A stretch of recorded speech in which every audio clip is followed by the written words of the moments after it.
just check that you can hear the translation. This roundtable will be mainly in English.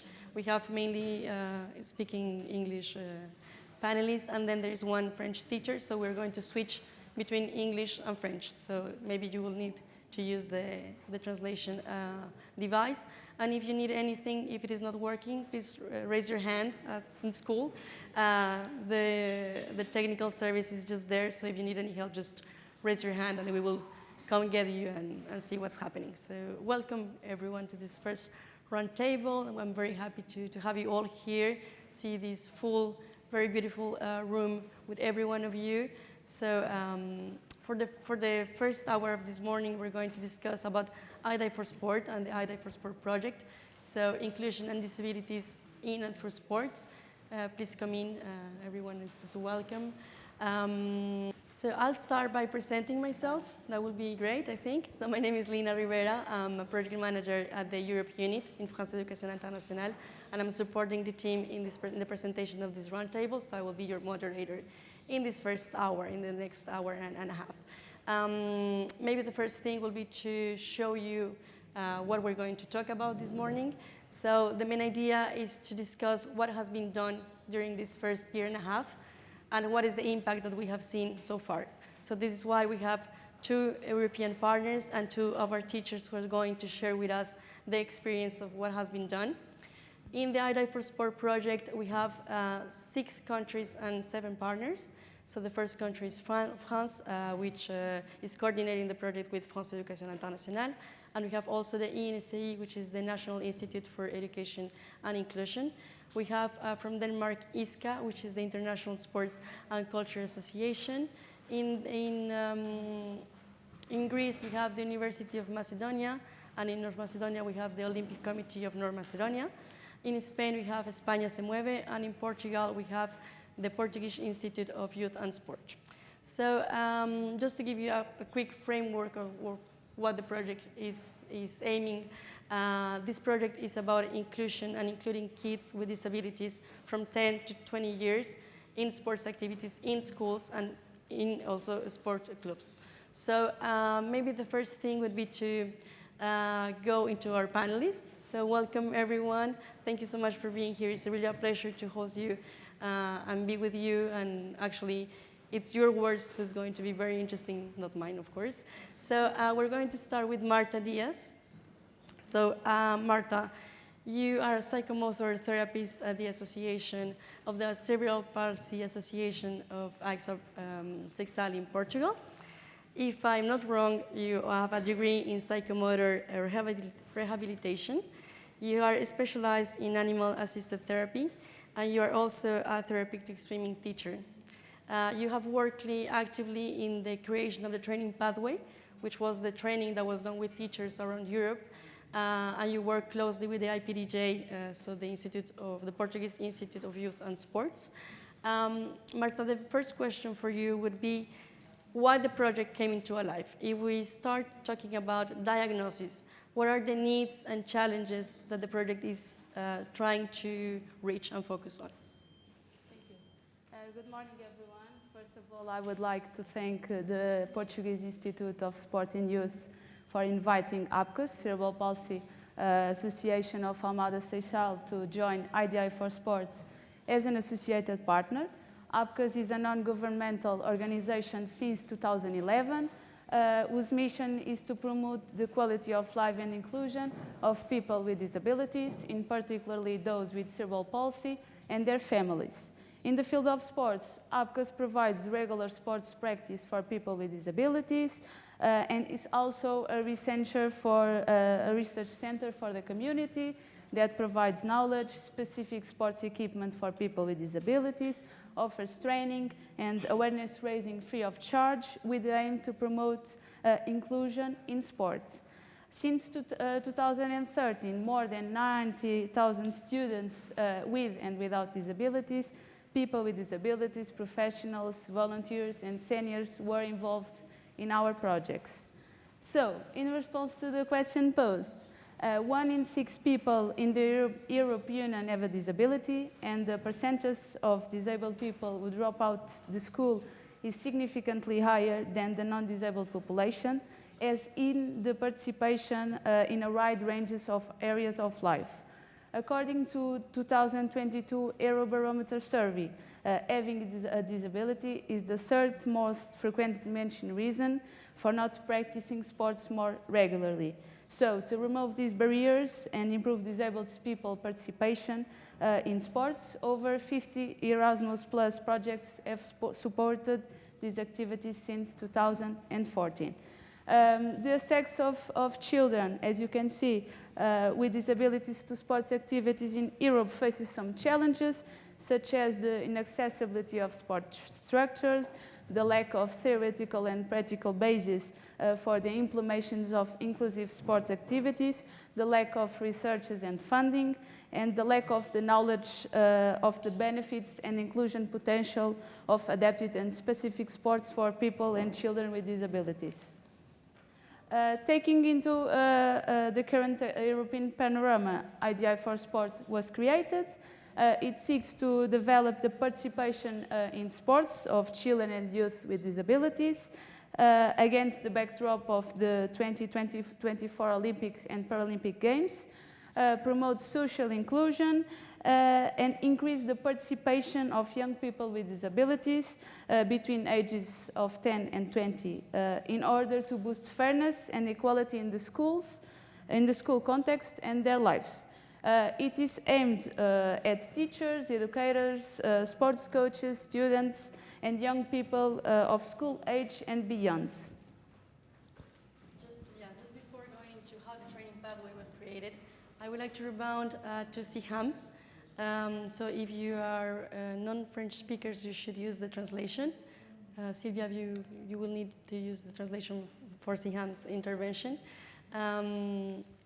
So SIHAM is a special need teacher, and she's the coordinator of the ULIS initiative in a school in the Roman Roland High School in Hauts-de-Seine.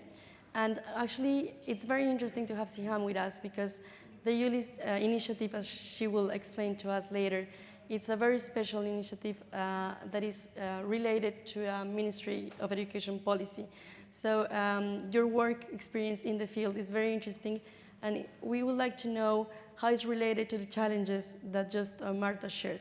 So SIHAM, could you please share with us what is this ULIS initiative? What kind of challenges are being across at school, and at your school, actually? Merci Lina. Bonjour à toutes et à tous. Alors, je voulais d'abord remercier les organisateurs de m'avoir invité à participer à cette table et partager mon expérience. Je suis Cordo Ulysse au Collège Romain Rolland à Bagneux et j'ai eu le privilège de participer au projet Inclusion Handicap dans et par le sport. J'exprime ma gratitude à France Éducation Internationale et toute l'équipe de l'INSEI de m'avoir donné l'opportunité de participer à ce projet. Et aussi merci de leur confiance, leur formation, leur accompagnement tout au long de ce projet. J'exprime aussi, je souhaite également remercier l'IUN, ASH Sud, mon principal, mon collègue de PS et toute l'équipe éducative de leur intérêt et leur mise en œuvre tout au long de ce projet. C'est vrai, j'ai eu le privilège, ravie de participer et pu tester des pratiques sportives accessibles à tous. Alors moi, c'est un cadre différent. L'école inclusive vise à assurer une scolarité pour tous les élèves, en prenant en compte leur singularité et leurs besoins éducatifs, pédagogiques particuliers, des dispositifs d'appui, d'accueil comme l'ULIS, Unité localisée pour l'inclusion scolaire, permet de répondre aux besoins, vraiment répondre au plus près de ces besoins spécifiques de certains élèves. Alors l'ULIS n'est pas une classe, mais un dispositif qui constitue une modalité de mise en œuvre de l'accessibilité pédagogique en appui de la scolarisation des élèves en situation de handicap, notifiée par la Maison départementale des personnes en situation de handicap, la MDPH, et aussi l'objectif est de permettre à des élèves en situation de handicap de suivre une scolarité adaptée au milieu ordinaire et participer à toutes les activités proposées dans l'établissement.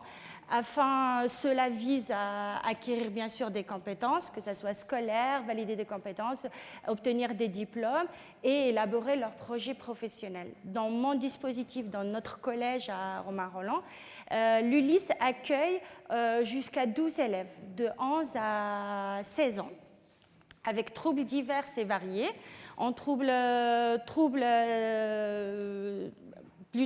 fonction cognitive, troubles aussi de motricité et maladies invalidantes et troubles associés. Les élèves sont inscrits dans leur classe, appelée classe de référence, qui correspond à leur tranche d'âge, et aussi ils suivent leur scolarité, une scolarité, un enseignement adapté. Et chaque élève a un emploi du temps spécifique, en prenant en compte les interventions, son projet personnalisé pédagogique individuel et aussi son projet personnalisé d'orientation. C'est vrai, dans mon dispositif, il y a eu quelques élèves ne pratiquent pas forcément l'activité sportive, que ce soit au sein de l'établissement ou à l'extérieur de l'établissement. Le professeur souhaite et aimerait bien aussi proposer des activités qu'elle puisse faire avec ses camarades et aussi voilà, l'inclure. Par contre, cependant, il est contrainte à la gestion des besoins spécifiques de l'élève, la gestion de classe, la gestion aussi de l'hétérogénéité et aussi de prendre en compte la sécurité avec une classe surchargée et craignant de mal faire. Alors, la participation de projets inclusion handicap dans et par le sport est pertinente pour tester et sensibiliser les collègues, les enseignants et aussi les soutenir, leur donner confiance, que ce soit des enseignants spécialisés en EPS ou non, ou des éducateurs sportifs. Ça permet aussi de découvrir des activités sportives accessibles, inclusives aussi, afin de promouvoir aussi l'inclusion scolaire. Voilà. Thank you so much, Hiam. I don't know if you want to add anything, but we can see that children in Europe are facing difficulties accessing sports, right? And teachers need support about it. So this is why we created a training pathway based on best practices across Europe. And now, Marta, I would like to ask you, what is this training pathway about? So just for you know, the project started searching for best practices around Europe. And with these best practices, we created training for teachers that participated, as Hiam, as Christina, participated in the implementation of the project. So Marta, what can you tell us about the training? What is it about? Okay, the training pathway was created for teachers, coaches, and education professionals who work with people with disabilities. It was based on the good practice collected throughout the project and on an internal reflection of what already have been implemented at APCOS, at national and European level, which consequently gave rise to the models that make it up, reflected on and developed by each partner country according to the local needs. It is a 25-hour training plan structured for 15 to 25 participants per course and made up of 9 training models. The teaching methodology consists of theoretical sessions, theoretical practical sessions, and autonomous work sessions. We consider this to be the ideal plan starting from scratch, but since it's organized by models, each partner could choose to teach the models that best suit their needs. Next slide, please. The models that make it up are the theoretical framework about sport, disability, and inclusion, legal framework and international conventions on sport for people with disabilities, organization of sports for people with disabilities, eligibility and sports classification, adapted sports and or specific for people with disabilities, inclusive sports, researches, barriers, facilitators, and cooperation, good practices for the development of inclusive sports. The objectives of this training pathway focus on know the theoretical and legal framework relating to sports for people with disabilities, understand the importance of practicing sports for people with disabilities, promotes experimentation with the wide ranges of sporting activities, from integrated in conventional sports to those that are specific or adapted for people with disabilities, know the theoretical and practical basis of strategies, methods, and inclusion in sports and sporting activities, promote the sharing of knowledge and practices contributing to the improvement of diversification of inclusive activities, reflect on the barriers and facilitators to practicing sports, as well as the importance of collaboration between sectors in promoting inclusion in and through sports. APCAS already carries out this type of training for the community, but the development and implementation of the training pathway played an important role in enriching the content, complementing it with the experience of all the partners involved. In Portugal, boccia, sitting volleyball, wheelchair slalom, skateboarding, polybads, inclusive dance, blind football have been implemented in experimentation phase. One of the good practices developed daily by APCAS that is also on the training pathway is the Integrated Sport Research of BASE. It's a project co-financed by the Portuguese Institute of Sport and Youth within the scope of the National Sports for All program and aims to promote inclusion in and through sport.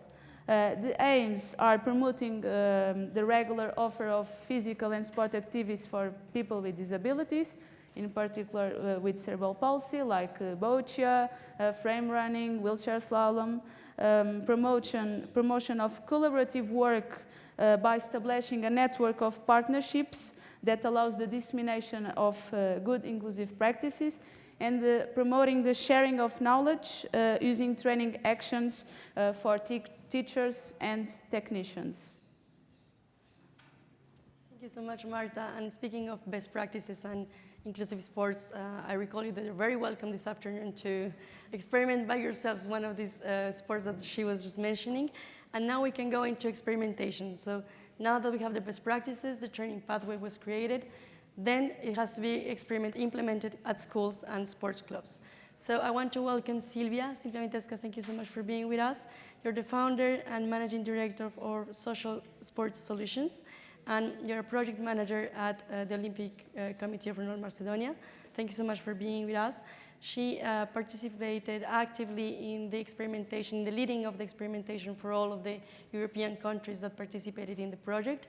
So I want to ask you what this experimentation was about. Can you explain us the main framework of it, and maybe you had some feedback so far of how it went? Well, first of all, Lina, thank you. It's a pleasure to be here. Thank you for the invitation.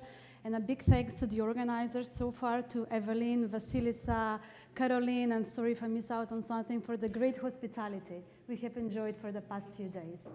And for us being here as part of the Olympic Committee of North Macedonia, I represent the Olympic Committee of North Macedonia. It's a great timing as well, because our team is competing these days in the sports arena, so we are in between a couple of places around Paris, so it's a really great time to be here with all of you. Regarding the experimentation phase, so you have heard our colleagues on the design of the great training pathway that we have created. So we have had this great tool in our hands, and then the Olympic Committee of North Macedonia was leading the package of experimentation, which means that we wanted to test in practice, sorry if I speak too loud, we wanted to test in practice whether this tool that we have developed with the experts around us was something applicable, was adaptable, and whether it was effective. And in order to do that, we had a dual approach. We wanted to test in practice whether this training pathway works and functions well both in a formal education educational environment and also in non-formal settings such as sports clubs. And therefore, we have guided all the partners around us to select at least 2 schools and 2 sports clubs within their countries. And how we have done that. So experimentation phase had 4 main steps. The first step was to develop a methodology and criteria on how to select those institutions with whom you would like to collaborate and to test the training pathway. So following the methodology and the protocol that we have developed, each of the partners within their national context had done research and then had identified and mapped 2 schools and 2 sports clubs. So that was the first, one of the most important steps. The second step was, once you have the support and the partnership and the willingness to partner with the partners organizations, these institutions, we needed to select the educational staff that works within these institutions. So we have talked, I had interviews, I had meetings with physical education teachers, with psychologists, and with also other staff and personnel working in formal education that is supporting children with disabilities, and they're more aware of inclusion through and in sport. And also we were working with sports coaches. So we have created and we try to design a great pool of educational, selected educational staff that we will be working with to test the training pathway. And this might sound easy speaking about it, but in practice it wasn't that easy, because we know that with workload that physical education teachers have and sports clubs that they follow their own program, it might not be that straightforward that we will gain their support. But nevertheless, almost all of the partners, we are very happy to share that almost all of the partners have gained support from this selected educational staff. So once we had the institutions and educational staff, then we needed to equip them with the knowledge of the training pathway. So each of the partner organizations organized Train the Trainers workshop, in which, as Marta mentioned, we have the framework of theoretical part and practical part. So we needed to educate our educational staff that was selected in each partner country about the legal frameworks at EU level, but also about the legal frameworks, strategies, policies that are relevant on inclusion for children with disability in formal education and non-formal education. And particularly was interesting that we had to teach them also about the practical part. And from our experience, what we have seen is that teachers and sports coaches, because they are on the ground, they are practitioners, right? They are not academia, they're not policymakers. So they were very interested to know, they were more interested to know about the games and activities that they could implement and integrate within their curriculums. So most of the workshops, even though we had theoretical and practical part, I think that the feedback from all the other partners organizations was the same, that the teachers were very much interested in what kind of games, activities they can integrate within their classes. So saying that, once we have delivered this Train the Trainers workshop successfully, and we were confident they are well equipped with the knowledge of the training pathway, this is when the real timing of the experimentation phase started. Because now we have had this pool of people that we were collaborating with, and the ball was now in their hands. So we wanted to see whether what we have created within our offices, more or less, whether it was really something effective and practical and adaptable. So each country and each educational staff had to have at least from 6 to 8 hours per month of activities implemented from the training pathway. Engage in a couple of different classes in different schools or at sports clubs, trying to rearrange their curriculum and their structured training, integrating some of the plays and games. And we have monitored, each of the partner organizations has stayed very closely with their educational staff, so we have monitored and we have supported them throughout this process. The experimentation phase, in general, it might vary a bit, but in general, it lasted for 2 months. So I think it was more or less enough time to have the feeling whether the training pathway, especially the plays and the best practices, which are, I think, 27, more or less best practices, that were implemented and integrated.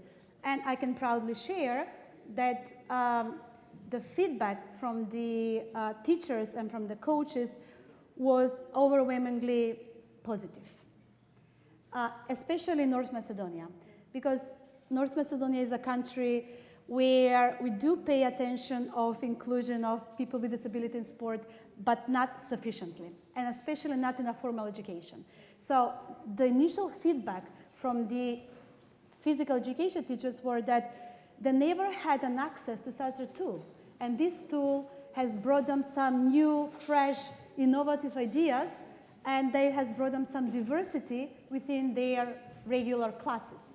So generally speaking, I think that the experimentation phase has really showed us, also not in North Macedonia, because we were following also what the other partners were doing, is that the response was very positive.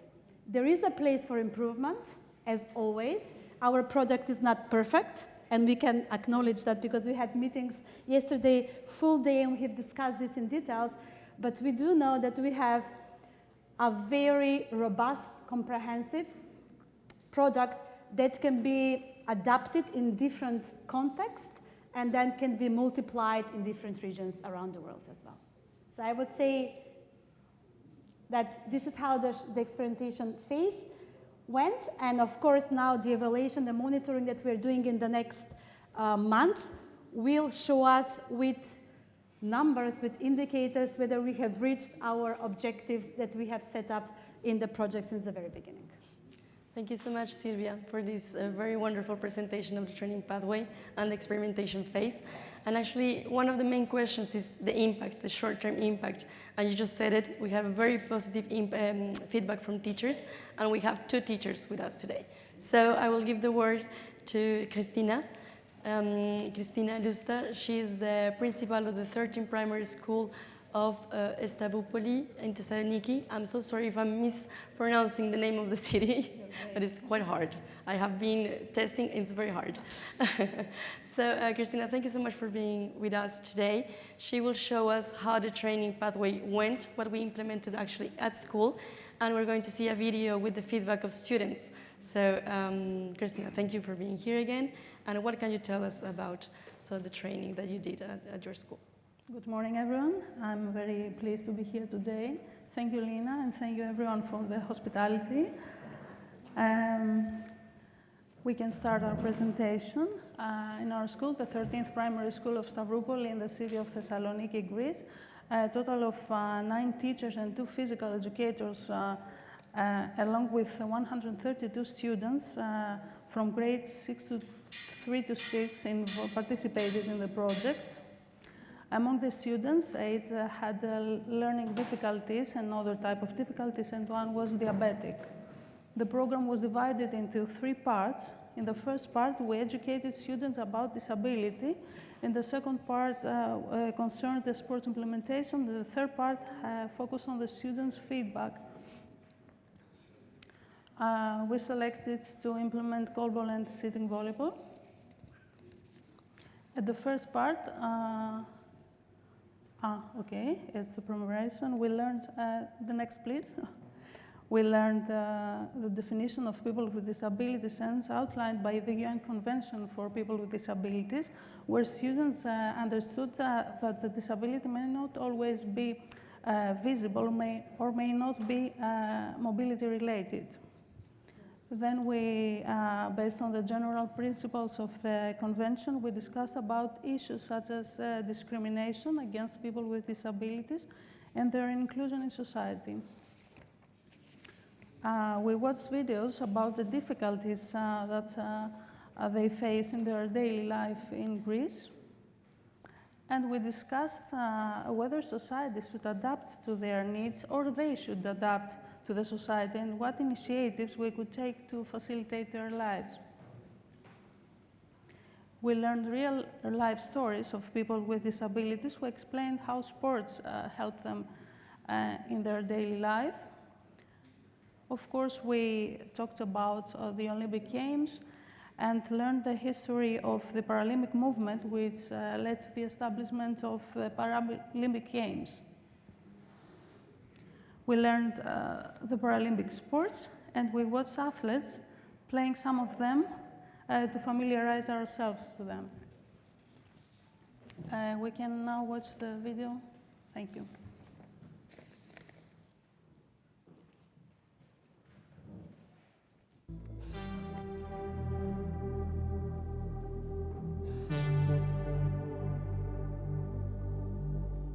Ότι η αναπηρία δεν είναι μόνο κινητική, αλλά και νοητική. Ας πούμε, μπορεί να έχει ένα παιδί πρόβλημα στον εγκέφαλο. Καινούργια πράγματα που δεν τα ήξερα. Νομίζω ότι υπάρχουν κάποια παιχνίδια που παίζουν αυτοί που έχουν αναπηρία. Όταν συμμετείχαμε στο πρόγραμμα, έμαθα περισσότερα πράγματα για τους αναπήρους. Καταλάβαμε ότι πολλά άτομα με αναπηρίες μπορούν να κάνουν πράγματα που εμείς δεν πιστεύαμε ότι μπορούσαν. Δηλαδή, υπήρχαν άτομα που δεν είχαν ένα πόδι και έτρεφαν σε αγώνες με τεχνητά πόδια. Και ο αθλητισμός τους ενθάρρυνε περισσότερο. Γνωρίζω ότι η αναπηρία είναι ένα δύσκολο πράγμα, γιατί οι άνθρωποι, τα άτομα με αναπηρίες, είναι πολύ...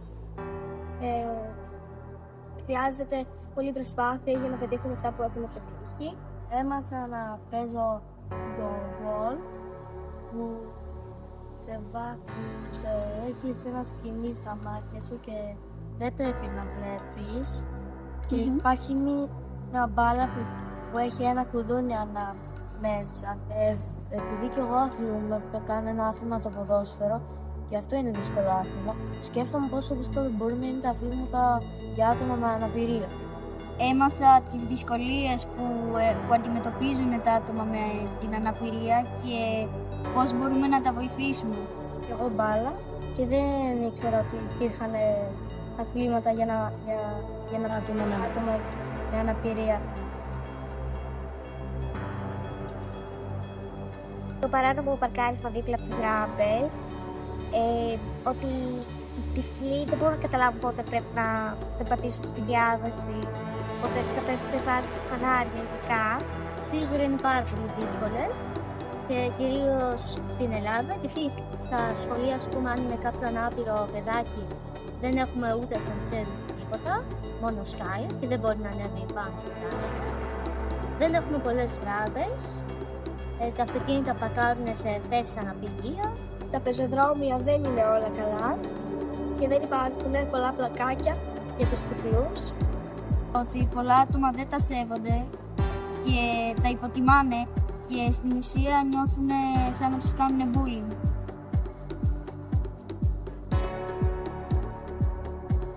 Τα βοηθάει στο να γνωρίζονται με άλλα άτομα, στο να αθλούνται. Ναι, διότι ο αθλητισμός βοηθάει και ψυχικά και σωματικά. Ήταν ωραίο άθλημα. Κατάλαβα το πόσο δύσκολο ήταν για αυτούς που είχαν αναπηρία και ήταν κυρίως το πώς το παίζουν.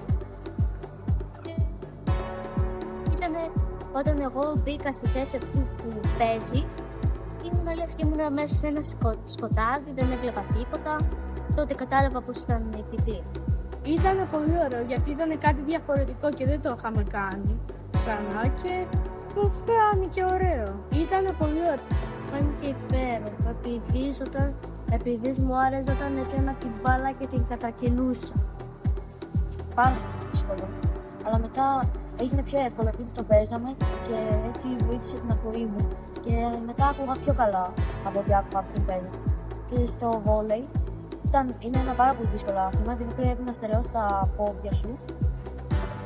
Και είναι δύσκολο επειδή πρέπει να φτιάξεις την μπάλα με στερεωμένα πόδια στην απέναντι. Ήταν πολύ ωραίο. Στην αρχή ήταν δύσκολο, αλλά μετά όσο συνήθισα να ακούω το κουδουνάκι, ήταν πιο εύκολο. Στην αρχή ήταν λίγο δύσκολο, αλλά μετά το έμαθα, έπρεπε να έχει απ' έξω λίγο ησυχία και υπήρχε και ένας συγκεκριμένος τρόπος για να βαράνε.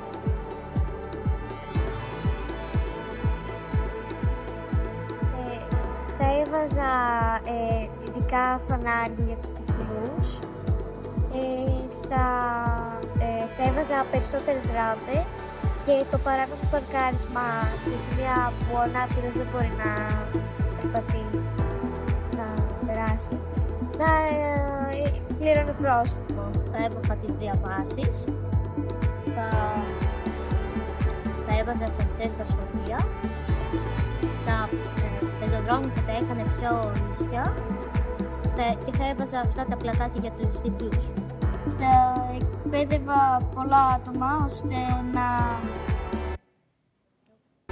μπορούν να βοηθήσουν τα άτομα με αναπηρία και να καταλάβουν τις δυσκολίες.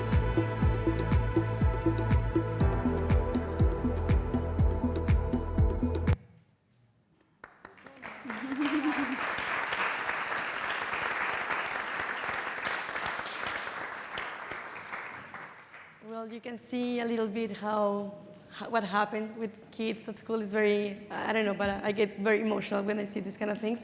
And because you prepared also, so Christina did all the implementation, did the training, played with the kids. So thank you so much for sharing this with us. I think it's very, very interesting for us and very fruitful to be able to see what you did in Greece.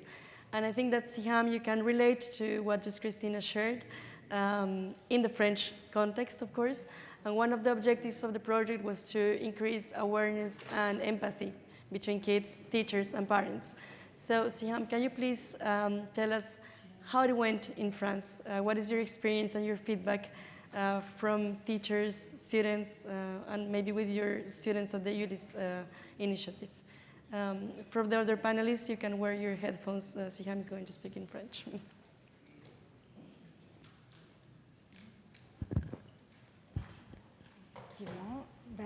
Lors de notre projet, effectivement, nous avons observé plusieurs changements significatifs au niveau du comportement des élèves, surtout lors de la constitution des équipes et aussi comment ils perçoivent l'activité, la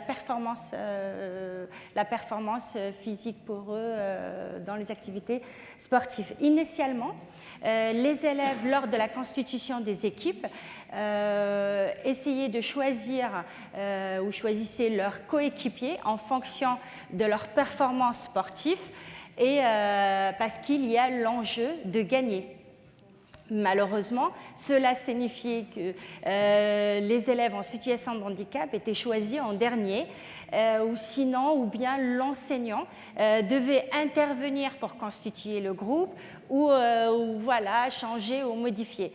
Cela a créé, là on voit que les élèves ont besoin de gagner, ils n'ont pas encore la performance de voir comment voir les autres élèves en situation de handicap. Lors des activités justement comme notre collègue le goalball, les élèves aussi chez nous ils ont testé le goalball et effectivement ils se sont retrouvés en difficulté d'un manque d'un sens. Comment faire, comment contourner les situations et lors de cette phase expérimentale et entraînement, les élèves en situation de handicap ont réussi à l'activité parce qu'ils ont réussi à développer des compétences et à compenser l'obstacle. Et là, lors d'un deuxième entraînement, lors des matchs, les élèves ont eux-mêmes choisi ces élèves à besoins éducatifs particuliers. Ils ont choisi à les inclure dans leur équipe. Ce qui a renforcé, ils ont reconnu leurs compétences et leur capacité de réussir. Et c'est vrai, en promouvoir les activités sportives accessibles pour ces élèves permet de renforcer l'inclusion aussi et de créer le sentiment d'appartenance aussi et l'estime de soi. Prenons exemple, j'ai un élève, il était très heureux que ses camarades le choisissent pour jouer. Ce n'est pas l'enseignant qui a forcé ou qui a forcément dit il faut jouer avec eux. Là, il a senti vraiment, il a pris confiance en lui, on a reconnu ses compétences quand les activités sont accessibles et adaptées pour tous les élèves. C'est vrai, il y a aussi le prendre conscience de la difficulté. Les élèves étaient tous tous sur le même pied d'égalité en difficulté. Ils étaient tous pour le goalball, avaient un foulard sur les yeux, empêchés par la vue. Là, ils ont essayé de dire comment trouver, comment faire.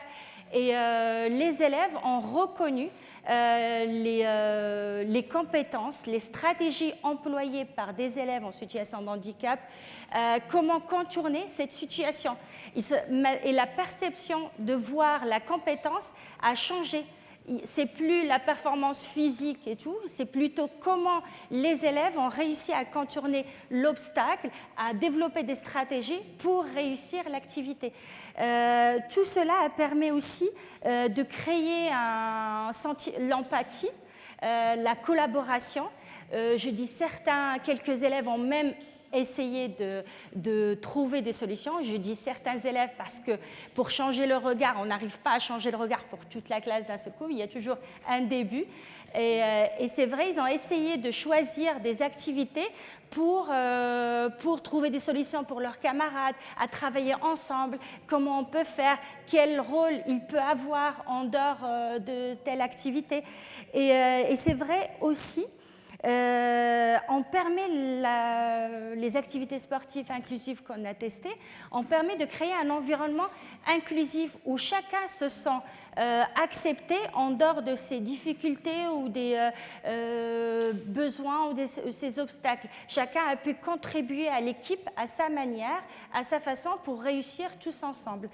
Il y a aussi l'utilisation de sport paralympique à aider, comme nous on est là en ce moment, les JO avec les Jeux olympiques et paralympiques, c'était aussi un vecteur aussi. Les élèves n'avaient pas forcément connaissance des activités ou des athlètes aussi, comme le goalball, la boccia ou d'autres activités. En fait, les Jeux paralympiques a donné encore plus de motivation, plus d'envie des élèves de découvrir et de voir aussi l'importance, donner de l'importance aussi à ces activités. Et aussi, ça permet aussi de parler d'handicap, dédramatiser le sujet et aussi de le vivre bien et mettre en valeur ces activités et les élèves aussi en situation de handicap. Siham, maybe you want to add something on teachers? Sorry, I will. Yeah. Could you maybe give us a little insight on teachers, sports teachers? How did they react to the experience? Do you have any feedback from them? Oui, effectivement. Pour les enseignants, c'est vrai au début. Les enseignants ont toujours, ils ne souhaitent pas inclure ou ne souhaitent pas proposer, mais par peur de mal faire ou ne savent pas et comment, quel outil, avec quelle stratégie, quelle organisation. Mais c'est vrai, lors de la formation, on a pu avoir et on a pu voir quelle activité qu'on peut mettre en place, des activités qui ne demandent pas forcément énormément de matériel, mais il y a juste à prendre en compte les besoins des élèves, que ce soit le besoin de l'espace, le temps, le repérage, la mémorisation et tout. Les enseignants étaient contents de voir aussi que l'activité a fonctionné avec les élèves. Il y a aussi un retour positif, la motivation, et ils sont même prêts à mettre en place des activités normalement. Et même normalement, c'est prévu en septembre dans notre établissement de mettre en place une journée activité sportive dédiée où on peut proposer le goalball, par exemple, le boccia ou la tech inclusive. Ça permet aussi à les élèves de découvrir ces activités, promouvoir l'inclusion, et les enseignants avaient un sentiment de réussite pour les élèves, pour eux, et sentiment aussi ils ont pris confiance en eux aussi. Voilà. Merci beaucoup, Siham. So I will switch to English again. For the last section of this round table, we're going to discuss about lessons learned, recommendations, what kind of advices we can give to institutions, teachers, people who are interested in having a project on sports and inclusion. So I will start with Christina and then Siham on what kind of advice could you give to teachers that want to have a program more inclusive in school? As many kids with disabilities can be felt alone, sports is a great tool for inclusion. I would suggest them to focus on fostering empathy, understanding and inclusivity in the classroom, in all the lessons around, to stay informed about diverse learning methods and adapt teaching methods accordingly. And then to encourage the open communication in the classroom. It's very important to create a collaborative environment and supportive where all students feel safe and respected. Thank you so much, Thank you, Christina. Siham, can you react to what just Christina told us? Because you also, we discussed when we were doing the preparation of the roundtable, we discussed about empathy, open communication, and how institutions should support also. So you are being in a ULIS initiative in a school who is also in a priority educational zone. So from this context, what kind of advice could you give us to teachers or institutions that would like to promote inclusion through sports? Un conseil, c'est beaucoup, mais plutôt ma vision de voir les choses par rapport à l'expérimentation et par rapport à ce qu'on a vu avec mes collègues sur le terrain. Je pense qu'il faut travailler ensemble, en collaboration, de prendre le temps d'observer les élèves, ne pas rester figé sur la situation de handicap, l'élève il est handicapé, il ne peut pas faire, mais plutôt de voir la situation, ce qui pose problème, l'obstacle et essayer de contourner, de prendre en compte l'espace, de mettre des choses et anticiper, toujours anticiper les obstacles, travailler ensemble, la collaboration, ensemble nous sommes plus forts. Et aussi, pourquoi parce que le sport renforce non seulement des compétences physiques, mais aussi sociales, l'empathie, plusieurs compétences, le travail d'équipe, la coopération, l'autonomie aussi. Pour les élèves en situation de handicap aussi, ça leur permet de développer des stratégies parce que eux aussi, ils sont capables de développer aussi des compétences et réussir et développer des performances.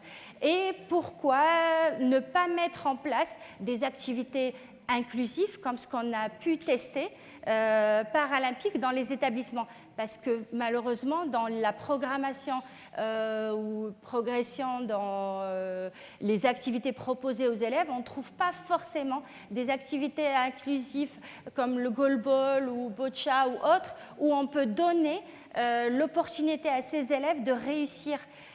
Pourquoi ne pas proposer un petit cycle ou une petite période? Ça permet de promouvoir l'inclusion et d'aider ces élèves à réussir et aussi travailler l'empathie. C'est vrai aussi, le sport, les activités sportives inclusives permettent de créer aussi un environnement où chacun se sent vraiment accepté et réussi. Et c'est vrai, si on arrive à mettre ça en place, on va promouvoir vraiment ces activités et les divulguer vraiment beaucoup plus. Thank you, Siham. I'll go to Marta and Silvia on the more institutional point of view and their experience in European projects. So maybe, Marta, you will start. I would like you to start advising or suggesting to institutions that would like to implement a project like iDive for Sport or just having a European collaboration. What would you advise? What would be your point of view on this kind of European collaboration? So, as an invited associated partner, APCAS, who already has some experience in European projects, believes that being part of a European project allows to learn about the different realities of the different countries, as well as the good practice to develop and promote equity.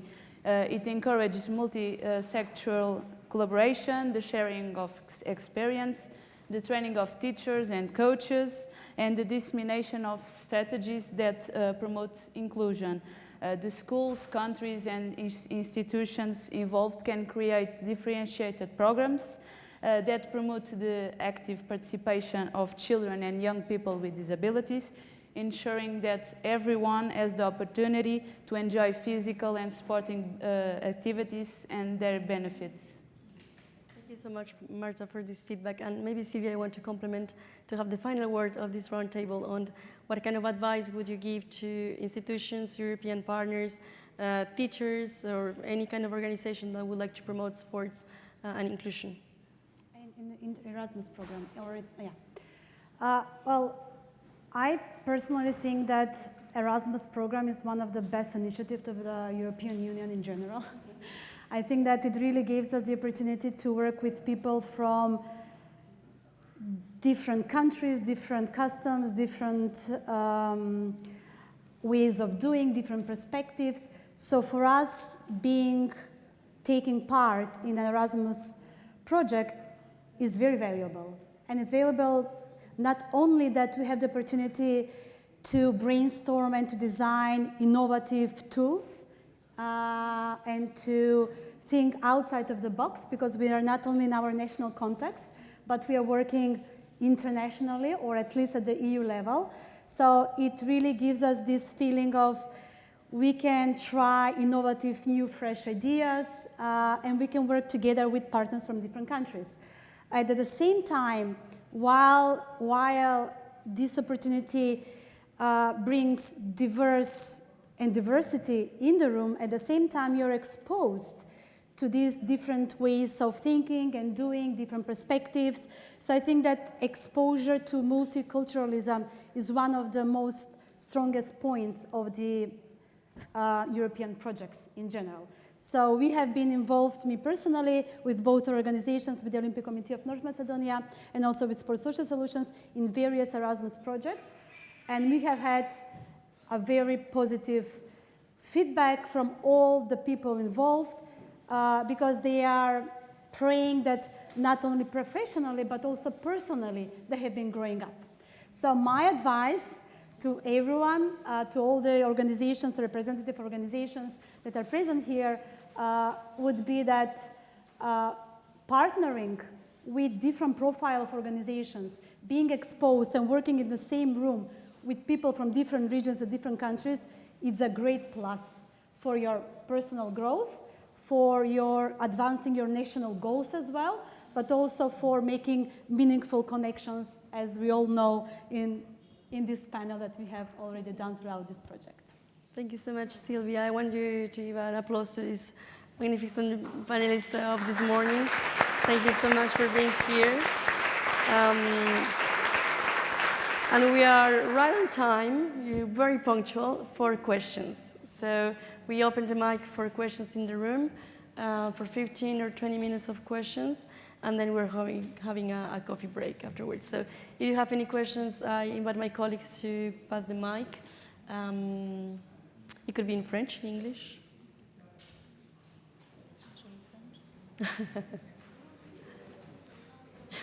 We have Camille Malès, which was one of the founders of this magnificent project, on the mic. Alors, 1, 2, 3, si, c'est bon. Je vais le faire en français, ce sera plus simple. Merci beaucoup et merci à vous tous pour cette prise de parole. Mais j'avais une question qui serait un peu plus personnelle, on va dire, c'est quel est votre souvenir le plus marquant dans cette participation à ce projet ?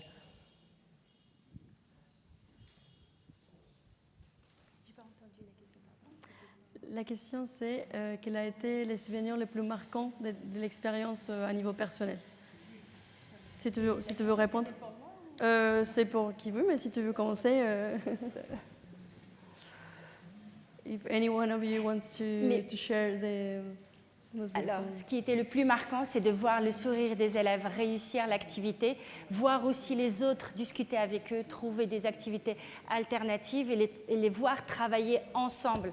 Et ne pas critiquer, parce que malheureusement, dans les établissements, quand il y a un élève en situation de handicap ou juste en difficulté à besoins éducatifs particuliers, il y a malheureusement la moquerie, un petit peu les performances, on se moque un peu. Mais grâce à ces activités, on a pu mettre en place tout le monde sur le pied d'égalité, ils ont compris ce que c'est la difficulté. Et là, le changement, ça permet de voir, parce que juste le fait qu'on voit l'élève a changé sa façon de choisir son camarade pour participer, là, c'est une réussite et ça fait plaisir que ça soit pour lui, il a pu jouer avec tous les élèves de sa classe. Voilà. C'est une réussite. Et aussi, moi, ce que j'ai beaucoup aimé, c'est travailler ensemble. Travailler avec les partenaires, travailler avec mon collègue, comment faire, prendre en compte les besoins. Bien sûr, tout n'est pas parfait, mais après, le but, c'est comment on peut changer par rapport à la situation, et tout ça, c'est franchement enrichissant que ce soit pour nous.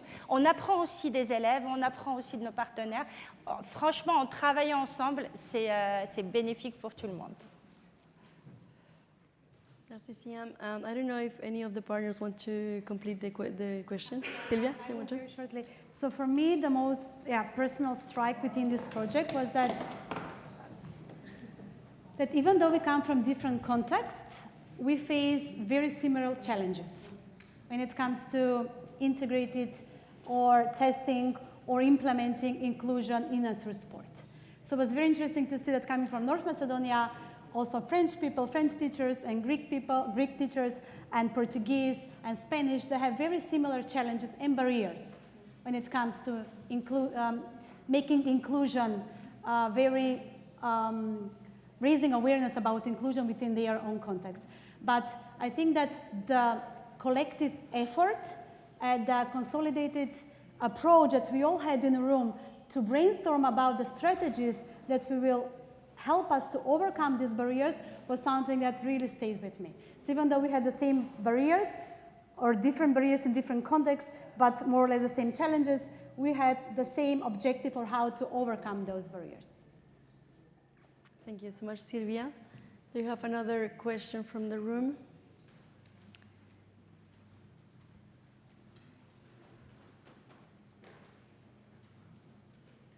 Yes, we have a question there.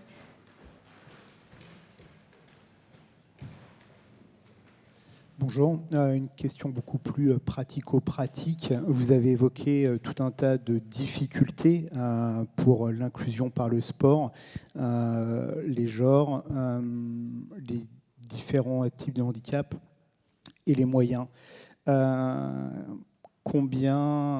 a été l'investissement pour les différentes expériences que vous avez menées en termes d'infrastructures et de matériel? Donc, combien ça a coûté et comment vous fait financer ces infrastructures?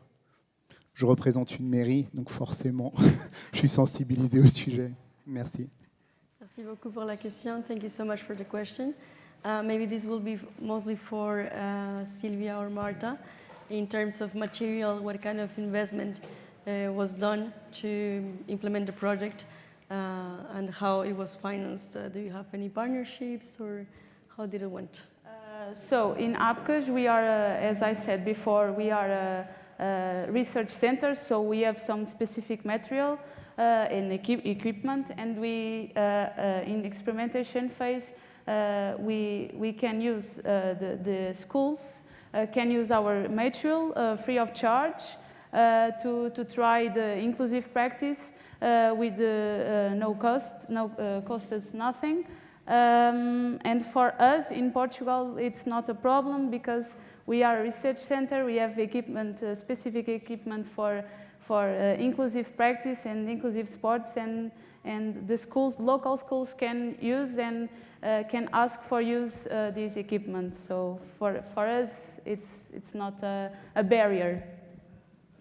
Thank you, Marta. So partnership is the key, I would say, in that case. Sylvia, you wanted to add something, and maybe Siham afterwards? I might add that this was very different in our country because we come from the Olympic Committee of North Macedonia, so we do not have all this material as a research center for inclusive sports. So we had to be very creative and innovative. So we tried to propose the sports that the schools and the clubs had the equipment to. Even though it was very challenging, and there were some kind of feedback that they are lacking the equipment. But what we are doing on national level is to leverage this project, and what we have found that we are lacking infrastructure for children with disabilities to enjoy sport in regular classes is to advocate at national level with policymakers how to make this systematic change. So this is our step as Olympic Committee, because we are the top of the sports landscape in North Macedonia is to be very vocal and to say, okay, we have done this, we have developed products, we are testing it, and we can see the feedback that we don't have the right infrastructure for that. So in the next plan, the next strategy, let's be very vocal about how to systematically change this. And we will know this in a couple of years, whether it was efficient and successful, but this is our objective, how to strategically use this project in order to make some shift in our national context. Thank you, Sylvain. Siham, tu voulais ajouter quelque chose? Oui, alors pour nous, partenariat avec l'INSEI, nous ont proposé de fournir tout le matériel nécessaire pour faire cette activité et tester ces activités inclusives sportives. On a eu les goalballs, les ballons, on a eu tout ce qu'il fallait par l'Institut national supérieur, voilà, l'INSEI. Il y a aussi mon collègue avec la mairie et aussi l'association Handicap 92 des Hauts-de-Seine ont pu prêter aussi des fauteuils pour participer et pratiquer l'activité. En fait, il y avait d'autres aussi associations qu'on peut aussi solliciter. Voilà. Thank you so much, Siham. I see one intervention more. Juste, je voulais préciser en complément que dans le cadre du projet, nous avons demandé une subvention à la Commission européenne. Il s'agit bien d'un projet européen et que chaque partenaire a une partie de ce budget. Et dans cette partie de budget, il y a une partie sur l'expérimentation qui lui permet d'avoir quelques financements pour éventuellement acheter un petit peu de matériel ou d'autres choses.